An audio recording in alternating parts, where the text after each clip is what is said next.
এই কারণে উম্মার মধ্যে অনেক ফাসাদ সৃষ্টি হয়েছে, ফিতনা সৃষ্টি হয়েছে, এবং মানুষ নবীর সুন্নত থেকে মুখ ফিরিয়ে এখন সব বেদাতি আমল করা শুরু করেছে। আর এই বেদাতগুলোকে মানুষ সামাজিকতা বলে চালিয়ে দেওয়ার চেষ্টা করছে। খুব খেয়াল রাখেন, নবী সাল্লাল্লাহু আলাইহি ওয়াসাল্লামের সুন্নাহ মানে আল্লাহ পাক কোরআন নাজিল করেছেন, তার রাসূলের হাদিস আছে আমাদের সামনে। কোরআন এবং হাদিস, নবী যেভাবে আমল করেছে আমরা সেভাবে আমল করি, এর নাম সুন্নাহ। সাহাবায়ে কেরাম রাদিয়াল্লাহু আনহুম যেভাবে করেছেন আমরা সেটা করি, এর নাম সুন্নাহ। মানে নবী সাল্লাল্লাহু আলাইহি ওয়াসাল্লাম বলছেন, মাই ইয়াইশ মিনকুম বা'দি, তোমাদের মধ্যে আমার পরে যারা বেঁচে থাকবে, ফাসায়ারা ইখতিলাফান কাসীরা, তোমাদের মধ্যে যারা বেঁচে থাকবে আমার পর তারা দেখবে অনেক ইখতিলাফ চলছে সমাজের মধ্যে। তো আলাইকুম বিসুন্নতি ওয়া সুন্নতি খুলাফায়ে রাশিদিন মাহদিন মিন বা'দি, তখন তোমাদের কাজ হবে আমার সুন্নতকে আঁকড়ে ধরে থাকা এবং আমার হেদায়েতপ্রাপ্ত খুলাফায়ে রাশিদা সাহাবায়ে কেরাম তাদের সুন্নতকে আঁকড়ে ধরে থাকা। এই সুন্নতের বাইরে যে কোনো কাজ, যে কোনো আকীদা, যে কোনো মতবাদ, এগুলো সবই বেদাত বলে গণ্য হবে। আল্লাহ পাক আমাদেরকে বোঝার তৌফিক দান করুন। যেমন তাওহীদে থাকতে হবে, শিরক করা যাবে না, ঠিক তেমনি সুন্নতে থাকতে হবে, বেদাত করা যাবে না। সুন্নত কেমন? নবী সাল্লাল্লাহু আলাইহি ওয়াসাল্লাম ঘুমিয়েছেন যেভাবে, সেইভাবে ঘুমাবো সুন্নত। নবীজি ঘুমিয়েছেন, ঘুমানোর আগে ওযু করেছেন, ডান দিকে কাত হয়েছেন, আল্লাহুম্মা বিইসমিকা আমুতু ওয়া আহইয়া বলেছেন, সূরা মুলক তেলাওয়াত করেছেন, পারলে আপনি করবেন। আয়াতুল কুরসি পড়েছেন, সূরা বাকারার শেষের 3টা আয়াত পড়েছেন, হ্যাঁ 33 বার সুবহানাল্লাহ, 33 বার আলহামদুলিল্লাহ, 34 বার আল্লাহু আকবার পড়েছেন, ঘুমিয়ে গেছেন। এখন যদি নবীর সুন্নাহ মতো ঘুমাই, এই ঘুমটাও নেকির কাজ হবে ইনশাআল্লাহ। এখন যদি ঘুমানোর নতুন কোনো তরিকা আমি বের করি, তাহলে নবীর সুন্নতের বাইরে বেদাত হয়ে যাবে। বেদাত শব্দের অর্থ হচ্ছে নতুন আবিষ্কার। একটু মনোযোগ দেন প্লিজ, একটু বসেন, এইটুক শেষ করে দিচ্ছি।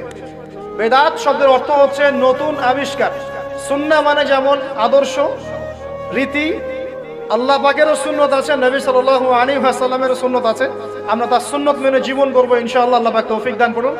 ঠিক তাওহীদের বিপরীত যেমন শিরক থাকে, সুন্নতের বিপরীত থাকে কি? বেদাত, মানে নতুন আবিষ্কার। এটাকে দুই ভাগে ভাগ করা যায়। খেয়াল করি একটু আমার দিকে, কয় ভাগে ভাগ করা যায়? দুই ভাগ। একটা হচ্ছে দুনিয়াবি ক্ষেত্রে নতুন আবিষ্কার, একটা দিনের ক্ষেত্রে নতুন আবিষ্কার। দুনিয়াবি ক্ষেত্রে মানে কি? এই যে মোবাইল ফোন আপনার হাতে আছে, এই মোবাইল ফোন কি রাসূলের যুগে ছিল? সাহাবীদের যুগে ছিল? এই যে লাইটিং করেছি, নবীর যুগে এরকম লাইট ছিল? মাইকে কথা বলছি, নবীর যুগে মাইক ছিল? এরোপ্লেন, আমরা এয়ারক্রাফটের সফর করছি, নবীর যুগে এয়ারক্রাফট ছিল? খেয়াল করে দেখেন, আমরা যখন বাহনে উঠছি, আমরা বাহনে উঠে দোয়া পড়ছি, আল্লাহু আকবার, আল্লাহু আকবার, আল্লাহু আকবার, সুবহানাল্লাযী সাখখারা লানা হাযা ওয়া মা কুন্না লাহু মুকরিনিন ওয়া ইন্না ইলা রাব্বিনা লামুনকালিবুন। এই দোয়া বদলে গেছে না যায় নাই? দোয়াটা কি বদলেছে? এই দোয়াটা নবী সাল্লাল্লাহু আলাইহি ওয়াসাল্লাম গাধার পিঠে উঠে পড়েছেন, ঘোড়ার পিঠে উঠে পড়েছেন, ওই সময়কার সমসাময়িক বাহনের পিঠে উঠে পড়েছেন। আমরা এ যুগের সমসাময়িক বাহনের পিঠে উঠে একই দোয়া পড়ছি। দোয়া কি চেঞ্জ হয়েছে না বাহন চেঞ্জ হয়েছে? এই যে বাহন যে পরিবর্তন হয়েছে, এটা টেকনোলজি না, প্রযুক্তি, টেকনোলজি। এটা হচ্ছে দুনিয়ার ক্ষেত্রে বেদাত, যেটা সম্পূর্ণ জায়েজ। কথা বুঝতে পারছেন? এটা সম্পূর্ণ জায়েজ যতক্ষণ পর্যন্ত না স্পষ্ট কোনো দলিল পাওয়া যাচ্ছে এটার এগেনস্টে, যেটা হারাম। স্পষ্ট দলিল না পাওয়া যাওয়া পর্যন্ত এটাকে আপনি বৈধ রাখতে পারেন। এটা এক নম্বর। আরেকটা বেদাত হলো দিনের ক্ষেত্রে বেদাত। দিনের ক্ষেত্রে কেমন? নবী সাল্লাল্লাহু আলাইহি ওয়াসাল্লাম বলছেন, মান আহদাথা ফি আমরিনা হাযা, সহিহ মুসলিম হাদিস নাম্বার 1718। নবীজি বলছেন, মান আহদাথা ফি আমরিনা হাযা মা লাইসা মিনহু ফাহুয়া রাদ। কোন ব্যক্তি যদি এই দিন ইসলামের মধ্যে এমন কোন আমল চালু করে যে আমলের সমর্থনে আমাদের পক্ষ থেকে কোনো প্রমাণ নাই, সেটাই রাদ বা প্রত্যাখ্যাত, সেটা বাতিল। নবী সাল্লাল্লাহু আলাইহি ওয়াসাল্লাম অন্য হাদিসে বলছেন, মান আহদাথা ফি আমরিনা হাযা মা লাইসা মিনহু ফাহুয়া রাদ, মান আমিলা আমালান লাইসা আলাইহি আমরুনা ফাহুয়া রাদ। আমার সাথে বলেন দেখি, বেদাত শব্দের অর্থ কি? নতুন আবিষ্কার। কয় প্রকার হয়? কয় প্রকার হয়? একটা দুনিয়াবি ক্ষেত্রে, যেমন বললাম যে এই যে প্রযুক্তিগত বেদাত যেগুলো হয়েছে, এগুলো জায়েজ না জায়েজ? জায়েজ। যতক্ষণ পর্যন্ত না এগুলোর বিপরীতে কোনো দলিল স্পষ্ট পাওয়া যাচ্ছে ততক্ষণ পর্যন্ত জায়েজ। আর একটা দিনের ক্ষেত্রে, দিনের ক্ষেত্রে যেটা, সেটা কি জায়েজ হবে না জায়েজ হবে? দিনের ক্ষেত্রে যদি আমরা এমন কোনো আমল করি নেকির আশায়, সওয়াবের আশায়, যেটা রাসূল করেন নাই, সাহাবীরা করেন নাই, এবং তাবে তাবেঈন ইমামগণ সবার থেকে প্রমাণিত না, এই কাজটা যদি সওয়াবের আশায় করতে যাই, যার পক্ষে কোনো দলিল পাওয়া যায় না, সেটাকেই বাতিল প্রত্যাখ্যাত বিদআত বলা হয়। কথা বুঝতে পারছেন কিনা? উদাহরণ দিলে এবার ক্লিয়ার হবে। কয়েকটা ভাবে হতে পারে। যেমন এক নাম্বার ধরন কেমন? মনে করেন যে আপনি হালুয়া রুটির সেমাই খাবেন, খুব ভালো কথা। হালুয়া রুটির সেমাই খাওয়া কি জায়েজ না জায়েজ? এই খাবারটা হালাল না হারাম? হালাল। আপনি আজ এখনো খেতে পারেন, আপনি সকালেও খেতে পারেন, আপনি দুপুরেও খেতে পারেন, যখন ইচ্ছা তখন খেতে পারেন। কিন্তু যদি আপনি কোনো দিবসকে কেন্দ্র করে এরকম একটা সংস্কৃতি চালু করেন যে আজকে 15ই শাবান আমরা সবাই এখন হালুয়া রুটি খাবো, এই যে একটা দিনকে কেন্দ্র করে আপনি একটা নতুন কাজ শুরু করলেন, এই কাজটাকে আমরা বিদআত বলে ফেলছি। মনে করেন আপনি দরুদ পড়বেন, খুব ভালো কথা, দরুদ ভালো জিনিস, দরুদ পড়লে নেকি হয়। কিন্তু দরুদ পড়লে নেকি হয়, রাসূলের জীবনী চর্চা করলে নেকি হয়, তাকে সালাম দিলে নেকি হয়, সব ঠিক আছে। কিন্তু এখন যদি আপনি নবীর জন্ম দিবসটাকে কেন্দ্র করে এই কাজগুলোকে ঘটা করে করার চেষ্টা করেন, যেটা নবীজি করেন নাই, সাহাবীরা করেন নাই, এটা হলো ধরনগত বিদআত। কথা বুঝতে পারছেন কিনা? দুই নম্বরে আসেন, একটা হয় জিন্সগত। জিন্স মানে প্রকরণ। এটা কেমন? আল্লাহ পাক আমাদেরকে কুরবানি করতে বলেছেন চতুষ্পদ জন্তু। চতুষ্পদ জন্তু বুঝি 4 পাওয়ালা। এখন ঘোড়ারও তো 4 পা। এখন যদি আমরা কুরবানি করতে গিয়ে এখন ঘোড়া কুরবানি করা শুরু করি, বলেন কি বুঝলেন? আচ্ছা ঘোড়া বাদ দেন, মুরগি কুরবানি করা শুরু করি, মোরগ কুরবানি করা শুরু করি, মনে করলেন যে সমস্যা কি? এটাও তো আল্লাহর সৃষ্টি, হালাল তো, মুরগি খাওয়া তো হালাল, মোরগ খাওয়া তো হালাল, তো গরু ছাগল বাদ দিয়ে মুরগি কুরবানি করলাম, কি সমস্যা? করতে পারবেন না, কারণ আল্লাহ পাক চতুষ্পদ জন্তু কুরবানির কথা বলেছেন। এটা যদি করেন জিনসগত বিদআত হয়ে যায়। কথা বুঝতে পারছেন? 3 নাম্বার একটা হচ্ছে যেটাকে আমরা বলি আদাদ বা সংখ্যাগত। যেমন আল্লাহ পাক বলেছেন এশার নামাজ পড়তে 4 রাকাত, ফরজ নামাজ কয় রাকাত? 4 রাকাত। কেউ যদি মনে করে এখন না নামাজ খুব ভালো কাজ, নামাজ পড়লে নেকি হয়, তো 4-এর জায়গায় আমি 5 রাকাত পড়ব, কি হবে? ফজরের নামাজ 2 রাকাত ফরজ। আর কেউ যদি মনে করে নামাজ তো খুব ভালো জিনিস, ভালো কাজ পড়লে কি সমস্যা, নামাজ তো পড়লে নেকি হয়, 2 রাকাত পড়লে নেকি হয়, 4 রাকাত পড়লে আরো বেশি নেকি হয়। আর 4 রাকাত পড়া শুরু করবে, কি হবে? গ্রহণযোগ্য না বাতিল? একজন একজনকে ভালোবাসে, অবৈধ ভালোবাসা, বৈধটা না, অবৈধটা।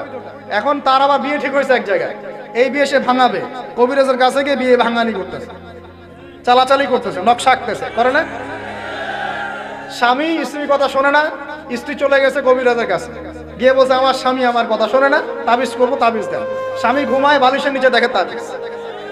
আছেন এরকম কুফরি কালাম?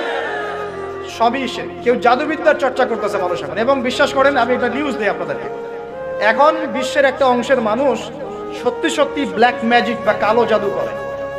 ব্ল্যাক ম্যাজিক বা কালো জাদুর চর্চা হচ্ছে, আবার নতুন করে বিশ্বে কালো জাদুর চর্চা হচ্ছে। এবং এর সাথে কিন্তু জিউসরা সম্পৃক্ত আছে। কারা সম্পৃক্ত? ওই যে যারা প্যালেস্টাইন কেড়ে নিয়েছে, ওরাও সম্পৃক্ত আছে। তো খেয়াল রাখতে হবে এগুলো থেকে বাঁচার জন্য কি করব? বাঁচার জন্য প্রতিদিন 5 ওয়াক্ত নামাজ, পবিত্র অবস্থায় থাকার চেষ্টা করা, সকাল সন্ধ্যার মাসনুন দোয়া কালামগুলো পড়বেন হিসনুল মুসলিম বই থেকে। আর এই যে আপনার কোরআন তেলাওয়াত, ডেইলি একটু করে কোরআন তেলাওয়াত করলে ইনশাআল্লাহ এই ধরনের চোখ লাগা, বদনজর, জাদুটোনা সবকিছু পরাজিত হয়ে যাবে ইনশাআল্লাহ তাআলা। বহু মানুষ জিনের উপাসনা শুরু করেছে, হ্যাঁ, জিন তাবে করছে, জিনকে দিয়ে কাজ করাচ্ছে।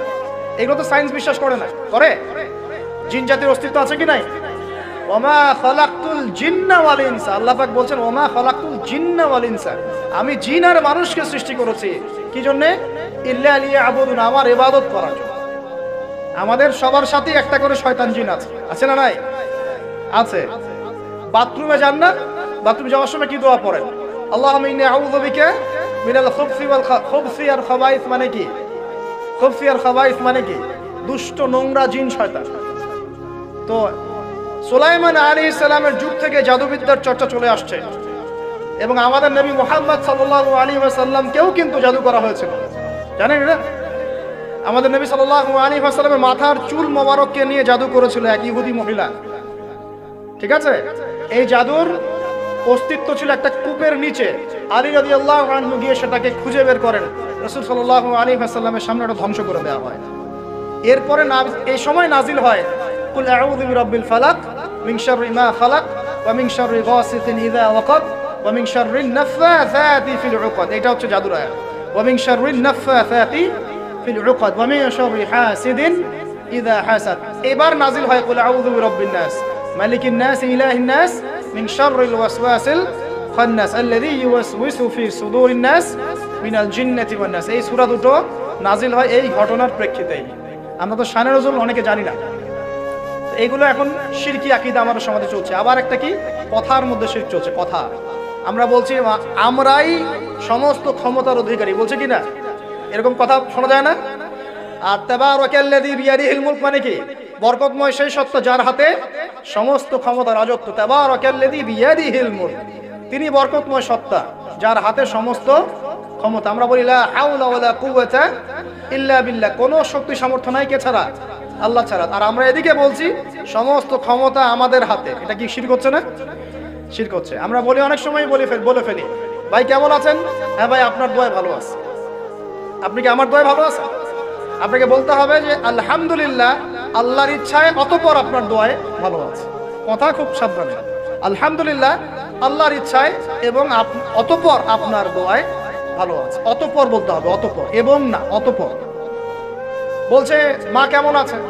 ভালো আছে, ডাক্তার ভালো ছিল, না হলে মাকে বাঁচানো যেত না। ব্যাস শিরক হয়ে গেল। বলছে নৌকাটা ডুবে যাচ্ছিল, মাঝি ভালো ছিল, না হলে নৌকা ডুবে যায়। ড্রাইভারটা ভালো ছিল, না হলে রাস্তায় নির্ঘাত অ্যাক্সিডেন্ট হয়েছে। এইটা কথা আমরা চলতে ফিরতে শিরক করতেছি। এই যে মেয়ে ছেলেরা বল তোমাকে ছাড়া বাঁচবো না, যদি একটা মেয়ের জন্য জীবন দিয়ে দেন তাহলে আল্লাহর জমিনে আপনি আল্লাহর জন্য কি করবেন? এই যে অনেক গানও আছে দেখবেন, অনেক গানের লিরিক্স গুলো, ম্যাক্সিমাম গানের লিরিক্সের মধ্যে দেখবেন শিরকি কথা আছে। খেয়াল করে দেখবেন ম্যাক্সিমাম গানের লিরিক্সের মধ্যে শিরকি কথা আছে। আপনারা একটু খেয়াল করে দেখবেন অনেক গানের লিরিক্স আছে এগুলো কিন্তু শিরকি কথা, আল্লাহর সাথে দ্রোহিতা হচ্ছে কি না? তো এই কথায় তিনটা ক্ষেত্র বললাম, কথায়, কাজে এবং চিন্তায়। এই তিনটা ক্ষেত্রে মুসলিম সমাজের মধ্যে এখন শিরক বিরাজ করছে। এটা আমাদের উম্মতের সবচেয়ে বড় সমস্যা। এখন আল্লাহ পাক আমাদের সবাইকে শিরক মুক্ত আমল করার তৌফিক এনায়েত করুন, সকলে বলে আমিন। তাহলে কি করতে হবে? আমি কয়েকটা বই পড়ার পরামর্শ দিচ্ছি। কিতাবুত তাওহীদ একটা বই আছে, শিরক সম্পর্কে অনেক বিস্তারিত আলোচনা করা আছে, এটা পড়তে পারেন। তারপরে কোরআন সুন্নাহর আলোকে ইসলামী আকীদা একটা বই আছে, এটা পড়তে পারেন। আকীদা তাহাবিয়াটা পড়তে পারেন। আর শিরক সম্পর্কে আরো অনেক বইপত্র বাজারে বের হয়েছে, শিরক কি ও কেন ইত্যাদি টাইপের। এগুলো পড়লে আপনি শিরকের ধারণা পাবেন ইনশাআল্লাহ তাআলা। আল্লাহ পাক আমাদের সবাইকে শিরক মুক্ত আমল করার তৌফিক এনায়েত করুন, সকলেই বলি আমিন। আর একটা কথা বলি শিরক সম্পর্কে, সেটা হলো আধুনিক সময়ে কিন্তু নতুন একটা শিরক চালু হয়েছে, এটা শুনে রাখেন। সেটা কি? আল্লাহর যত হালাল আছে এগুলোকে মানুষ হারাম করছে দিন দিন, আর আল্লাহ পাকের হারামগুলোকে হালাল করছে দিন দিন। এটা কিন্তু একটা শিরকি আকীদা, এটাও কিন্তু শিরক। জানেন, ইত্তাখাযু আহবারহুম ওয়া রুহবানাহুম আরবাবা মিন দুনিল্লাহ, তারা ধর্মনেতা এবং সমাজ নেতাদেরকে রবের আসনে বসিয়েছিল। এখন আলী ইবনে হাতেম তিনি বলছেন রাদিয়াল্লাহু আনহু যে আমরা তো আমাদের ধর্মনেতা বা সামাজিক নেতাদের তো পূজা করি না। তখন নবী সাল্লাল্লাহু আলাইহি ওয়াসাল্লাম বলছেন তারা কি আল্লাহর হালালকে হারাম করে দেয় না? তোমরা কি তা মেনে নাও না? আবার তারা কি আল্লাহর হারামকে হালাল করে ফেলে না? তোমরা কি তা মেনে নাও না? তখন তিনি বলছেন বালা ইয়া রাসূলুল্লাহ, এটা তো আমরা করি। তখন নবী সাল্লাল্লাহু আলাইহি ওয়াসাল্লাম বলছেন তিলকা ইবাদাতুহুম, এটাই তো ওদের ইবাদত করা। কেউ যদি আল্লাহর হালালকে হারাম করে আর আমরা তা মেনে নেই, আমরা ওদের ইবাদত করছি। কেউ যদি আল্লাহর হারামকে হালাল করে নেয়, হালালকে হারাম করে নেয়, আমরা তার কথা মেনে নেই, তাহলে আমরা তার ইবাদত করছি। আল্লাহ পাক আমাদেরকে এই ধরনের শিরক থেকে বাঁচার তৌফিক দান করুন। আমি আরেকটা সমস্যা বলে শেষ করছি, উম্মার মানে দুর্দশার অন্যতম একটা কারণ, সেটা হলো বেদাত। এটুকু বলে একটু বসেন। তো এই যে কিছু মানুষ এখানে শিরক করছে, তারপর কিছু মানুষ কি বলছে যে গ্রহ নক্ষত্র চন্দ্র সূর্যের উপাসনা করা যায়, করছে না মানুষ? কিছু মানুষ কবর পূজা করছে কিনা? করছে কিনা? কিছু মানুষ মাজারের পূজা করছে কিনা? কিছু মানুষ মৃত ব্যক্তির কাছে নজর মানত করে কিনা? কিছু মানুষ মৃত ব্যক্তির কাছে যে কুরবানি জবাই করে কিনা? কিছু মানুষ এই যে জাদুবিদ্যার চর্চা করছে কিনা? তারপরে যে ভাগ্য গণনা করছে কিনা রাশিফল দেখে? কিছু মানুষ টিয়া পাখির মাধ্যমে ভাগ্য গণনা করছে কিনা? প্রত্যেকটা রন্ধ্রে শিরক। প্রথম শিরক হচ্ছে আকীদার, বিশ্বাসের। আল্লাহ ছাড়া কেউ সন্তান দিতে পারে বিশ্বাস করলে শিরক।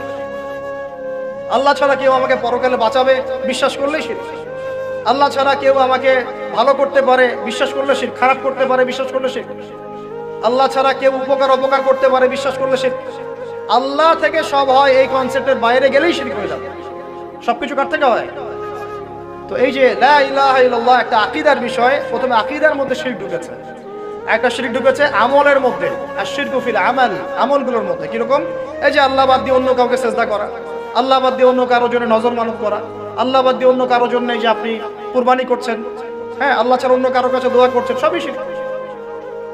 এই যে আপনি হাতের মধ্যে একটা বালা পরে আছে, বালাটা খুলতে বললে খোলেন না। কেন খোলেন না? আপনার ধারণা এটা খুলে ফেললে আপনার ক্ষতি হবে, রোগ আর ভালো হবে না। এই যে আকীদা, শিরকি আকীদা, শিরকি আকীদা, টাটকা শিরকি আকীদা। যদি মনে করেন যে এটা খুললে, এই যে আংটি একটা পরেছেন মনে করেন, এই নিয়াতে পরে থাকেন যে এই আংটি পরার পরে আমার রোগ ভালো হবে, টাটকা শিরকি। এমনি যদি পড়েন সৌন্দর্য বর্ধনের জন্য পড়েছি, কোনো সমস্যা, ইন্নামাল আমালু বিন্নিয়াত। কিন্তু যদি এই নিয়াতে পড়েন এই আংটিটা পরলে আমার রোগটা ভালো হবে, খুললে আর রোগ ভালো হবে না, ব্যাস শিরক হয়ে গেছে। তারপরে বিয়ে হচ্ছে না, তাবিজ করতেছে, তাবিজ করলে বিয়ে হবে, শিরক হয়ে গেল। আবার